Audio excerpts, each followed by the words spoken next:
ناظرین، آج کے پروگرام میں ہم بات کریں گے کہ سندھ کے وزیر داخلہ ضیاء النجار قسمت کے کتنے زیادہ دھنی ثابت ہوئے، قسمت کی دیوی اور دیوتا دونوں کیسے ان پر بیک وقت مہربان ہیں، کہ دیار غیر میں ہونے کے باوجود سندھ میں اپنے خلاف ہونے والی تمام سازشیں ایک ایک کر کے ناکام بنا دی اور اپنے راہ میں آنے والے ایک ایک کانٹے کو انہوں نے انتہائی خوبصورتی سے نکال دیا، یہاں تک کہ اپنے خواہشات کی راہ میں دیوار بننے والے مورو کے سیشن جج کے علاوہ نوشیر و فیروز کے انسداد دہشت گردی کوڈ کے جج کو بھی پھونک مار کر ادھر سے ادھر کر دیا اور اپنی من پسند سیشن جج اور اپنے من پسند اے ٹی سی کے جج کو جو ہے وہ اپنے علاقے میں تعینات کروا دیا۔ نہ رہے بانس نہ بجے بانسری، یعنی پولیس بھی اپنی، عدالت بھی اپنی، جس کے خلاف جو چاہیں کریں، جسے جس مقدمے میں گرفتار کریں اور جتنی چاہے انہیں سزا دلوائیں، اب نہ کوئی روکنے والا رہا نہ کوئی ٹوکنے والا رہا۔ معاملہ ہے کیا، اس پر آج کے پروگرام میں ہم ڈیٹیل سے بات کریں گے۔ نوشیر و فیروز اور مورو سے ہمارے نمائندہ خصوصی امین رنگون والا نے جو ایک رپورٹ بھجوائی ہے، ان کی رپورٹ کے مطابق اس وقت وزیر داخلہ ضیاء النجار سندھ کے ایک مضبوط ترین وزیر داخلہ کے طور پر ابھرے ہیں۔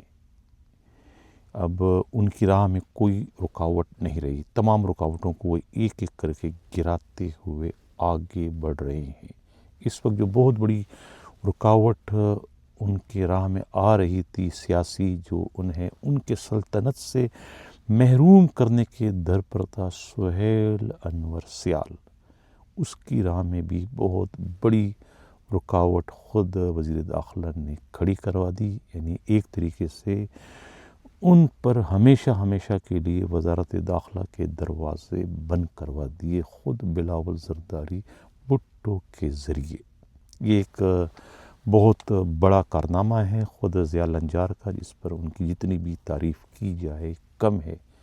یہاں تک بلاول زرداری کو کہنا پڑا کہ اگر کسی کو ضیاء النجار قبول ہے تو ٹھیک، ورنہ اگر دباؤ پڑے گا تو ضیاء النجار کو تبدیل تو کر دیا جائے گا، لیکن اس کے بعد ان کی مرضی کا کوئی وزیر داخلہ نہیں آئے گا، بلکہ وزارت داخلہ کا قلمدان بھی پھر مراد علی شاہ کے پاس چلا جائے گا، روک سکو تو روک لو۔ تو یہ ایک بہت بڑی دھمکی، ایک بہت بڑی وارننگ تھی۔ اس کے بعد اب نہ چاہتے ہوئے بھی ضیاء النجار کو دوسری پارٹی کو بھی قبول کرنا پڑے گا۔ تو اس لیے میں نے پروگرام کے ابتدائی میں مجھے کہنا پڑا کہ قسمت کا دھنی ہے، دیوتی دیوتا دونوں کے دونوں اس پر مہربان ہیں۔ اب پولیس تو ان کی اپنی تھی، مورو پولیس ہو یا نوشیر و فیروز کی پولیس ہو، سب کے سب ایس ایس پی ان کے اشارے پر چلتے ہیں، ان کی میٹنگ میں بیٹھتے ہیں اور سر جھکا کے بیٹھتے ہیں، آنکھ اٹھا کے دیکھنے کی ان میں طاقت نہیں ہوتی ہے روہیل کوسو میں۔ اور جب میڈیا پر یہ بات ہوتی ہے کہ کتنے فرمانبردار ہیں، ذاتی ملازم ہیں، مزارے ہیں، تو اس پر بجائے جو ہے وہ شرمانے کے بجائے اس پر معذرت خواہانہ رویہ اپنانے کے وزیر داخلہ موسوم جو ہے وہ پارلیمنٹ پر یہ کہتے ہیں کہ اسپیکر کو مخاطب کر کے کہ اب میڈیا یہ بھی اس پہ اعتراض کر رہا ہے۔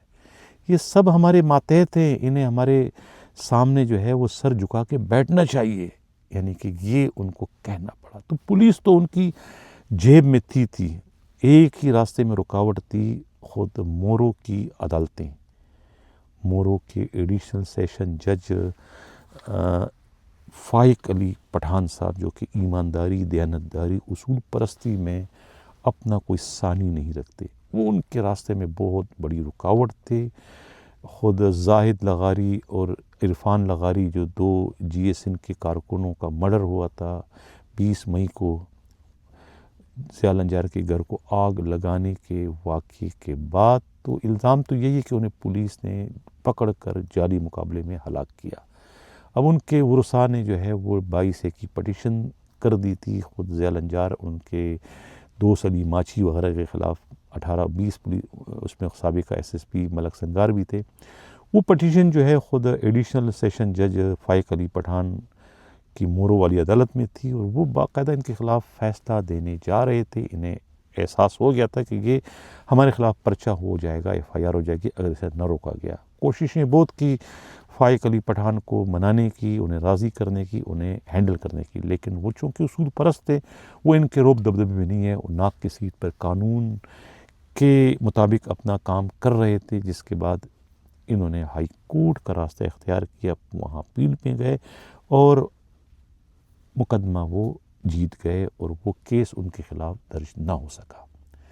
اب اسی فائق علی پٹھان کی عدالت میں جو ہے مورو کی لغاری ایک بجرانی ایک اور پٹیشن لے کے گئے تھے کہ ان کے املاک کو نقصان پہنچایا، لوٹ مار کی، گھریں گرائی گئی، ان کے مویشیوں کو لوٹا گیا. تو وہ ایک پٹیشن لے کے گئے تھے خود ضیاء لنجار اور ان کے ساتھیوں کے خلاف، یعنی دوست علی ماجھی کے خلاف.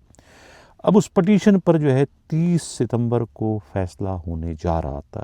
اس کا بھی اندازہ ہو چکا تھا خود وزیر داخلہ اور ان کے رفقا کو، دوست علی ماچھی کو، کہ بھئی یہ تو ہمارے خلاف مقدمہ درج ہونے جا رہا ہے، 30 ستمبر کو یہ فیصلہ ہو جائے گا. تو اس کے بعد پھر 26ویں آئینی ترمیم کا فائدہ اٹھاتے ہوئے، سیاسی اثر کو استعمال کرتے ہوئے آرڈر کروا دیا گیا. اسکرین پر بھی آرڈر کی کاپی آپ دیکھ رہے ہیں کہ اپنے راستے کے سب سے بڑے کانٹے جناب فائق علی پٹھان کو، جو کہ ایڈیشنل سیشن جج مورو تھے، انہیں وہاں سے تبدیل کر کے کھپرو میں بھجوا دیا گیا.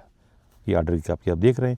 اور وہاں سے جاوید حیدر پلپوٹو کو ان کی جگہ جو ہے مورو کے ایڈیشنل سیشن جج کی پوسٹنگ وہاں کر دی. اطلاع یہ ملی ہے، ذرائع کا کہنا ہے کہ جاوید حیدر پلپوٹو وزیر داخلہ کے پرانے دوستوں میں ان کا شمار ہوتا ہے. اسی طریقے سے نوشیر و فیروز کے جو انسداد دہشت گردی کورٹ کے جج ہیں مصباح الدین پلپوٹو، انہوں نے جو ہے قانون اور آئین کے تحت اپنے اختیارات کا استعمال کرتے ہوئے ضمانتیں لی تھی خود نیشنل پیپلز پارٹی کے سربراہ غلام مرتضیٰ جتوئی اور ان کے بھائی مسرور جتوئی کی، جنہیں گرفتار کرنے پر بضد خود وزیر داخلہ وہ انہیں گرفتار کروانا چاہتے تھے. ان کی خواہش تھی، ان کی کوشش تھی، لیکن انسداد دہشت گردی کے کورٹ کے جج جو ہے وہ جاوید مصباح الدین پلپوٹو ان کی اس خواہشات کی راہ میں دیوار بن گئے تھے. انہوں نے انصاف اور قانون کے تقاضے پورے کرتے ہوئے ان کی ضمانتیں لیتے رہے، اور پولیس پارٹی وہاں عدالت کے باہر انتظار کرتی رہی کہ اب ضمانت نہیں ہوگی، اب ضمانت کینسل ہوگی تو وہ انہیں دونوں بھائیوں کو گرفتار کر لیں گے اور اپنے سیاسی مقاصد پورا کر لیں گے. لیکن وہ سیاسی بلیک میلنگ کا انہیں موقع اس مصباح الدین پلپوٹو نامی ایماندار ترین اصول پرست اور دلیر جج نے موقع فراہم نہیں کیا. اب انہیں وہاں سے تبدیل کر کے ان کی جگہ زاہد حسین میتلو کو نوشیر و فیروز انسداد دہشت گردی کورٹ کا جج تعینات کر دی گئے. ان کے بارے میں بھی یہ اطلاع ملی کہ یہ خود وزیر داخلہ کے قریبی دوستوں میں ان کا بھی شمار ہوتا ہے. تو اندازہ لگائیں کہ 26ویں آئینی ترمیم نے کتنا زیادہ کام آسان کر دیا ان سیاسی بلیک میلروں کا. اب میں نے پہلے کہا نا کہ مورو پولیس تو پہلے ہی وزیر داخلہ کی جیب میں تھی، جو چاہتی وہ ان سے کروا لیتے ہیں، جو چاہتے وہ کروا لیتے ہیں. پولیس تو ان کی گھر کی لونڈی تھی، عدالت ان کی راہ میں رکاوٹ تھی. اب وزیر داخلہ جسے چاہے گرفتار کرے، جسے چاہے کوئی بھی سزا اپنی عدالتوں سے دلوانے میں کامیاب ہو جائیں گے. نہ انہیں کوئی روکنے والا ہوگا، نہ ہی انہیں کوئی ٹوکنے والا ہوگا. جس نے اپنے سب سے بدترین مخالف سہیل انور سیال کی چھٹی کرا دی، تو اب یہ عدالتی افسران، ججز اور یہ دہشت گردی کورٹ کی ان کی کیا حیثیت ہے؟ کچھ بھی نہیں ہے. 26ویں آئینی ترمیم میں تو ویسے ہی پوری کی پوری عدلیہ کو ہی جو ہے وہ بکری بنا دیا ہے. اب سوائے وہ میں کرنے کے ان کے پاس باقی کچھ نہیں رہا. معذرت کے ساتھ مجھے یہ سب کچھ کہنا پڑ رہا ہے. تو ناظرین، یہ ہے سندھ کی تیزی سے بدلتی ہوئی سیاسی صورتحال. میں نے آج کے پروگرام میں کہہ دیا تھا کہ خود فریال تالپور صاحبہ کا پتہ کٹ چکا ہے سندھ کی سیاست سے. انہیں بڑے بے آبرو ہو کے تیرے کوچے سے ہم نکلے کے مصداق، خود اپنے ہی بھتیجے نے باہر کا راستہ دکھا دیا۔ جو سندھ کی وزیر اعلیٰ بننے کی خواہش مند تھی، دن رات اٹھتے بیٹھتے یہی خواب دیکھا کرتی تھی کہ اگر نواز شریف کی بیٹی پنجاب کی وزیر بن سکتی تو میرا بھائی تو صدر پاکستان ہے آصف زرداری، جو کہ مفاہمتوں کے شہنشاہ، تو ان کی چہیتی بہن اپنے ہی صوبے کی وزیر اعلیٰ کیسے نہیں بن سکتی؟ لیکن انہیں کیا معلوم تھا کہ ان کی ان خواہشات کی راہ میں خود مراد علی شاہ سے زیادہ ان کے اپنے بھتیجے جو ہے نا وہ دیوار بند رہے، اور بالآخر بھتیجے نے ثابت کر دیا جو تھوڑا بہت عمل دخل تھا خود فریال تالپور صاحبہ کا، عدی کا، وہ تھوڑا بہت دخل بھی ختم ہو گیا، یعنی اب سندھ کی ڈیفیکٹو چیف منسٹر بھی باقی نہ رہا مسئلہ وزیر داخلہ ضیاء النجار کا۔ تو ضیاء النجار بھی تیل کی دھار دیکھو کہ دیتی اپنے اب رخ جو ہے اپنا قبلہ وہ بھی چینج کرنے پر مجبور ہو جائیں گے۔ ناظرین، یہ تھا آج کا پروگرام، کیسا لگا اپنا فیڈ بیک ضرور دیجیے گا۔ اسی کے ساتھ یہ جاتا ہوں، اللہ حافظ۔